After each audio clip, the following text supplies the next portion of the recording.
भीमा कुमारी, नंदनी कुमारी, तीनों भाई बहनों की तरफ से श्री ठाकुर जी के दरबार में शानदार है।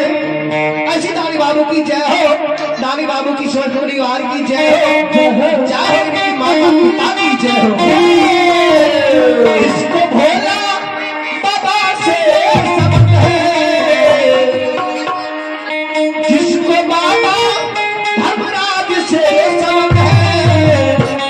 उसके घर में आनंद ही आनंद है।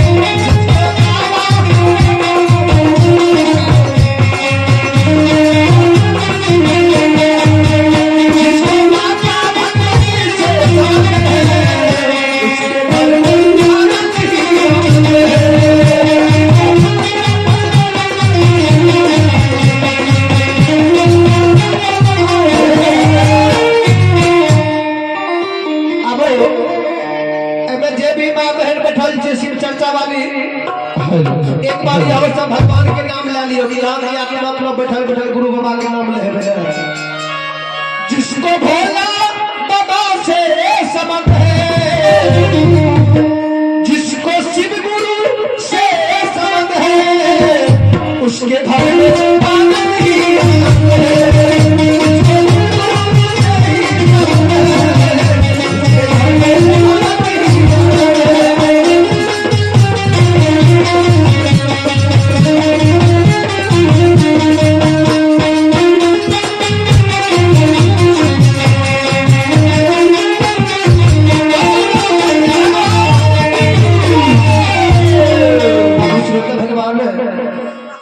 बाबा ज्योति पंजियार आग पानी के भार लेने अक्षमित राजा चंद्रवली के बात के धनैया अक्षमित में देखियो जे राजा का महल हटारी सोना चांदी हाथी हंसार घोड़ा घोड़सार के कमी नहीं रहे, वह राजा चंद्रवली के व्यवहार के देखियो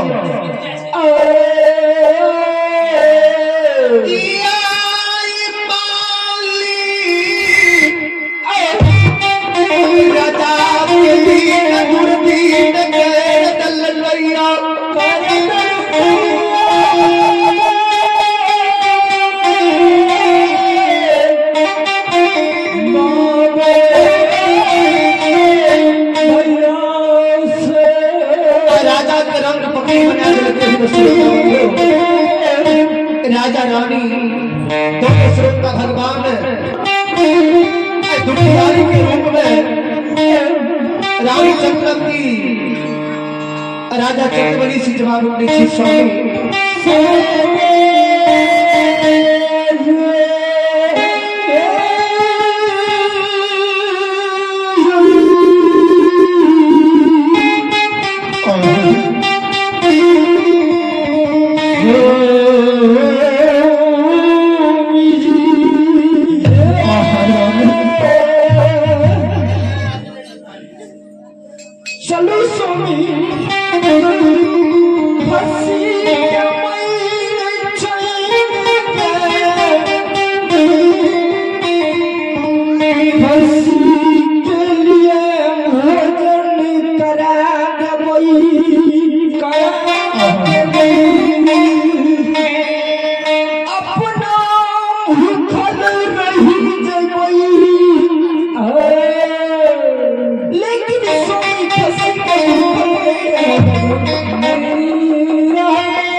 राजा रानी दोनों मिलकर श्रोता भगवान भी दुख मांगने भूल गया।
आइए आप है महान भाव विनीत कुमार के पुत्री कल्लू कुमारी। इनकी तरफ से इस भिखारी को भिक्षा रूप भगवान के दरबार में, श्री ठाकुर जी के दरबार में शानदार 51 रुपए की दान दी है। ऐसी दानी बाबू की जय हो, दानी बाबू की समस्त परिवार की जय हो, चाहे दानी बाबू की माता पिता की जय हो। श्रोता बंधु,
इस भिक्षा के रूप में भगवान के दरबार में, श्री ठाकुर के दरबार में भिक्षा कुमारी इन राजा को भिक्षा के रूप में शानदार किसी दान दी है।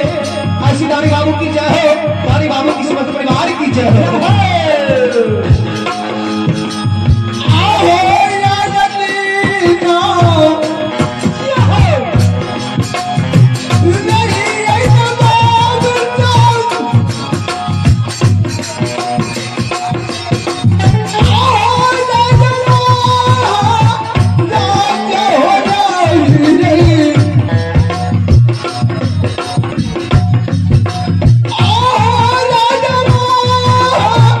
राजा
चला चला गुरु कमल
चौड़ धर्म के रखने से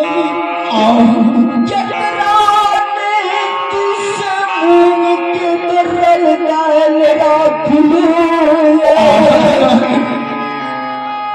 जाने किसे सोमी खस छोड़